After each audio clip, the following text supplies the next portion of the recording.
I was anticipating this game quite a lot, and when I saw footage of this game and I heard about certain types of mechanics, I just got more excited and I had high expectations for this game. But let me tell you this, my expectations weren't this high. This game surpassed my expectations. And whilst people were generally not fond of the prequels and felt that they weren't up to scratch, I basically have reached the point where listening to other people try to describe why a game is good or bad is, outside of a few set circumstances, pretty pointless to me because I find that what people like and what I like is vastly different, so it doesn't really matter. But my ninth favourite game of all time is Lightning Returns Final Fantasy 13. This game came out in 2014, and a game in 2014 that is this good, because the industry has set this precedent that games are just not that good these days. And what I mean by that is that there are particular rules that all games seem to have to follow that really compact and constrict the challenges to single elements, like you must do this thing in this time, and if you don't do it this particular way then you have to try again. And the idea of openness in a lot of these games is you have a big map and you can choose the order in which you do these tightly constricted challenges with no overlap. But what we have here is a game where they take that constriction and they just expand it and pull it out so much, and just this, oh my god, this game. Right, where do I start? First of all, this game has a time limit, and I know a lot of people are going to say, ooh, time limit, I don't like time limits, which I do think is very strange considering that people hate turn-based games, and a time limit is basically the antithesis of turn-based gameplay. I find that very strange. Surely people would love time limits because that's what action-based gameplay is all about. But no, this game, you have a time limit, and the time limit is in game time 7 days, which you can expand by completing side quests. And also there's main quests as well that you can expand. The game doesn't have a strict leveling system as you would expect in an RPG. You don't get experience from killing enemies. What you get is you recover your EP. EP is kind of like your MP, apart from it's very valuable in this game. You start with a maximum of 5 EP and you can use that EP for different effects. So for example, chronostasis, 1 EP to temporarily freeze time. You can spend 2 EP to use Curaga, which will fully heal you. You can spend 3 EP to teleport from one location that you've been to before to another location that you've been to before at specific landmarks. And the reason that you want to fight enemies is, for one, to recover this EP, because this EP will be needed if you want to be able to get through the dungeons. But your stats are raised through doing these quests, like side quests and main quests. The main quest will grant you more things, such as more item slots for your recovery items. You start with 6 slots to hold recovery items with, and you can expand that out to eventually become 12. And your EP can raise from 5 up to 9. Each day at 6 o'clock AM, you will teleport to the Ark, and at the Ark your EP and HP will fully recover, and at the Ark you can spend some EP to buy some special items, like some modified potions, so to speak. And so the main aim of this game is to complete all of the main quests, because that's what's needed in order to be able to get to the final day, and also to complete the side quests, which will help you extend the amount of days you have, but will also increase your stats, which is always a good thing. Now, the way that combat works is through this schemata system, where you assign Lightning with 3 separate schemata, and each schemata is basically like a different character setup. So you will have a particular garb, which will grant you with maybe an ability and some stats. You can equip them with different weapons, so switch a different schemata will switch up the different weapons and equipment with that, because that's what a schema has. And also you collect abilities from defeating enemies and all that sort of stuff for you to be able to assign extra abilities to each individual schemata based on how many ability slots they have left. So for example, you might have one with 4 empty ability slots where you can put in whatever you have in there, or you might have one with 2 empty slots where you can put in whatever you have, and then 2 that are locked based on the particular garb, like a white mage might have some healing spell. Apart from this game doesn't really do healing, which is very interesting. You can heal but by spending EP, and you can switch between these 3 schemata by pressing the L1 and R1 buttons to alternate between them, and they also each have their own individual ATB bar. So you have 3 schemata, each with up to 4 abilities assigned to the 4 face buttons, and that is how you basically do the combat. I just love the range and depth of this game and its world as well, because let me tell you about the world. In order to get from place to place in this world, you have to either walk there, teleport there, or use the trains. Now, the world is split up into 4 distinct areas. You have the wildlands, which is like the big grassy fields.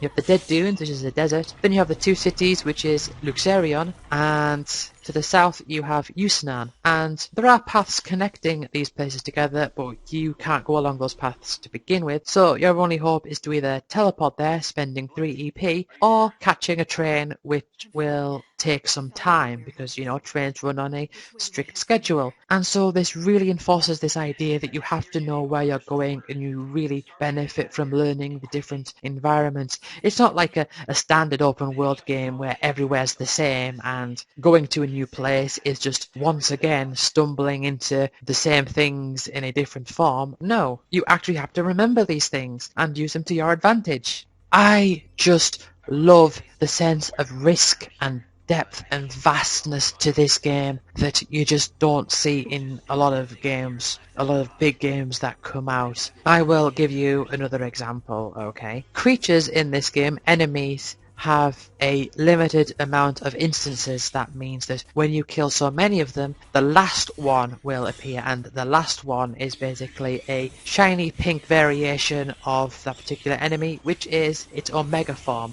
It's a very powerful version of it, and if you defeat it, you will get a reward for that, and you will make that creature extinct. Gone. Now, the reason that you want to make them go extinct is because if you complete enough side quests and you complete enough quests, you can unlock the final bonus dungeon on the second last day, which will, once in it, will prevent you from freezing time and will throw loads of last ones at you. So all of the creatures that you haven't made go extinct are basically there to get you, and there's a super boss at the end of it. And if you fail it, if you can't beat it in the allotted time, then you lose. You failed the challenge of doing it, and the only way you can get another shot at it is to have reloaded a previous save from earlier on or restart the game. And they also have a similar kind of thing with the final day as well. And I'm not spoiling anything, so don't worry here, but when you reach the final day, you will be presented with a choice. Beat the final boss or restart the game. And when I say restart the game, I mean New Game Plus. You carry over all of your stats and equipment and everything. But if you get to the final boss with no items, you've exhausted all of your EP, and you're on the brink of death, then that's gonna be how you're gonna fight the final boss, with no items, no EP, and on the brink of death. So, oh well, gotta start again. And just the amount of scale to this, and the amount of knowledge that what I do now has such a constant effect over the course of a large period of time, and what I am later on and what my state is dependent on how well I do through the entirety of the game. There's so much to that, and it really flies in the face of all of those games that try to show off by saying your actions affect the later game, and what they really mean by that is, oh, we have collected a bunch of data of things you said to a certain character. That character dies now. Like, so what? I'm talking about, like, stats and your actual state of existence in the game. It hinges on the continuous effects of all these things that happen throughout the course of the game, and just the way that these things add up and contribute towards your demise. It's absolutely amazing, and all of these companies that are showing off about their game, about how you do a thing early on, it affects the end of the game, I think they are talking absolute nonsense, and Lightning Returns is where it's at. And it's not some nonsense theoretical badness like, oh, you were evil to a person, now you've got to live with the feeling of guilt. No, this is pure raw gameplay at its absolute finest. And I can't sing its praises enough. I absolutely love Lightning Returns.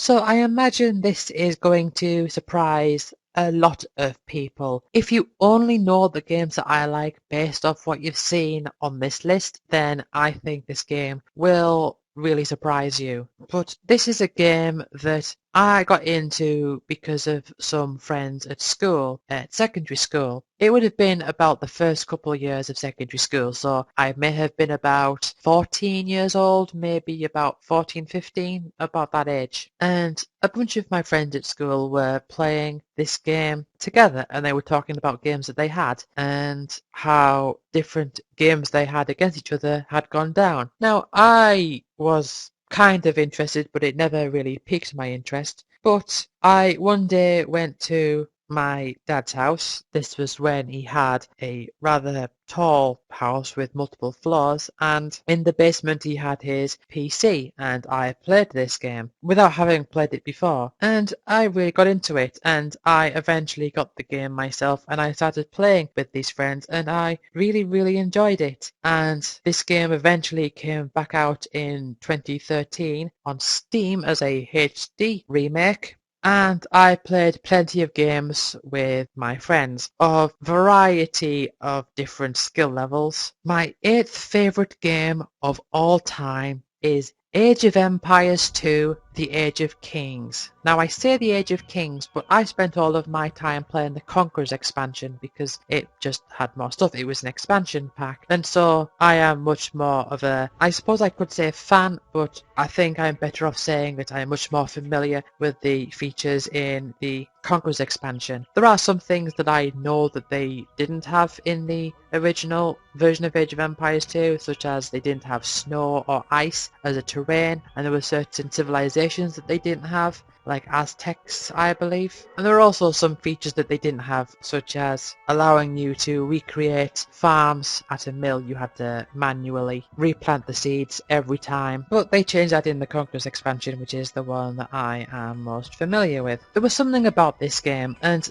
I know there are many real-time strategy games out there, and I know that I have said many times that I am not a fan of multiplayer. Although I should point out, I am much more of a fan of competitive multiplayer than I am cooperative multiplayer. I'm really not into cooperative multiplayer at all and try to avoid it if possible. But I feel that there are some games that really benefit from having that competitive element, and this is one of them. But my experience with this game was playing with these friends from school back when I first got it, and I remember I wasn't very good to start with, as you'd expect, but I eventually learned some of the ins and outs and some of the different techniques. But during this time, we always played on Black Forest, which is just what we liked, I suppose. Although really I didn't have much of a say in that. They just said, right, we're playing on Black Forest because they all liked Black Forest. And I remember eventually just sort of, I suppose, adapting to what was playing on Black Forest and on the explored mode. So that means that the fog of war is still there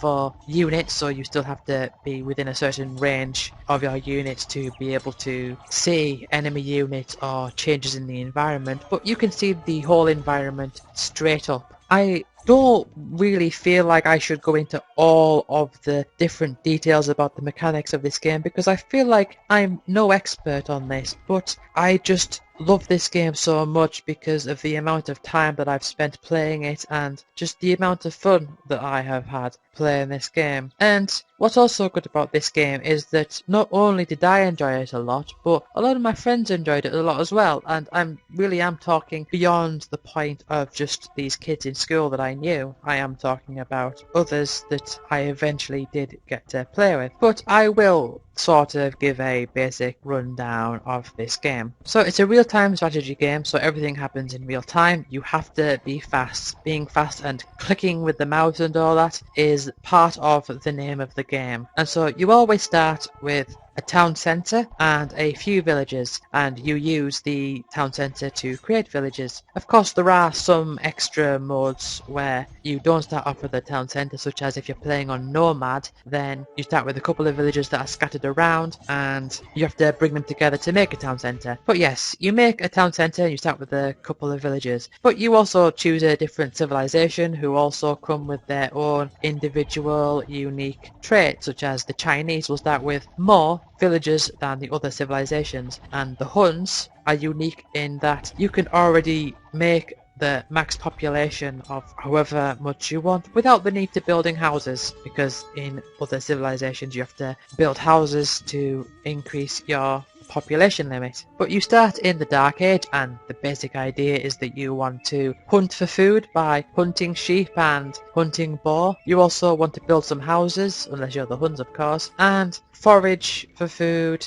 and chop some trees for wood. And as you do this, you can create more villages to do more of this, and you can advance through the different ages. So you can advance to the feudal age, where you'll gain access to more combat-based units, and you'll also gain access to buildings such as the blacksmith that you can use to research different advancements for your different combat-based units. In the feudal age, you will also gain access to stables and archery ranges for those particular type of combat units, such as cavalry and archers, of course. And also, you can also start to get a bit more defensive by building stone walls and archery towers. But once you get to the Castle Age, which is the next stage up, you can expand even further by creating multiple town centres, and you can also build castles, which will allow you to create your civilization's unique unit, because each civilization has their own specific unit for them, such as the Britons have the longbowmen, who are archers with an extremely high range. You will also have the Persians, for example, that can make elephants very slow but very powerful and cost a lot of food. And the Celts can make ward raiders, who are very, very fast. They just run really fast, unlike the Teutonic Knights, who are very powerful, but they walk very, very slowly. But also in the Castle Age you can make some more siege weapons that will allow you to attack buildings more effectively, such as trebuchets, which have a very long range and do a lot of damage, but the downside being to them is that they take time to set up and they take a long time to pack up in order to move them, and they are very slow, so they can't hit moving targets very well, so they're very good against, say, walls and castles and all that sort of stuff. Town centres, for example. And then you've got the Imperial Age, which is basically just an improvement on the Castle Age. And with the Imperial Age, you can learn the tech for spies, which will cost based on how many villages your opponent has left. And the spies will reveal where all of your opponents are, where all of their units are, which is basically a way for the game to prevent people who are clearly losing and clearly stand no chance from just running away and hiding like a single villager in a corner and try to build up a new civilization from scratch when they have absolutely no chance of doing it and they should have given up ages ago. This is basically a way for them to lower that annoyingness. And yes, I'm talking about you, Lee. But there is so much fun to be had with this game, and there's all sorts of different map designs as well, and there's also a map editor so you can create custom maps, and I did spend a good chunk of time on the custom maps on the MSN Gaming Zone when that was a thing, when you had things like Castle Blood, where you had all of these different scenarios where people basically set up their own versions of multiplayer games, which is very interesting. And you can also go into the code of the game, the additional code of the game, for different randomly generated map setups, and you can tweak them to make your own. And in fact, I did that. It's not easy, but I managed to work some of it out, and I managed to work with that, which is very nice. Of course, there's loads of different unit types and stuff that I haven't gone into. I haven't talked about the monks, who you can use to try to convert your enemies to follow you, and you can also use them to grab relics to increase your gold intake. That's a particular type of unit that does stand out, and yeah, there's loads more that I haven't talked about. But I just think that if what you're looking for is a fun multiplayer game, then Age of Empires 2 is what my recommendation would be.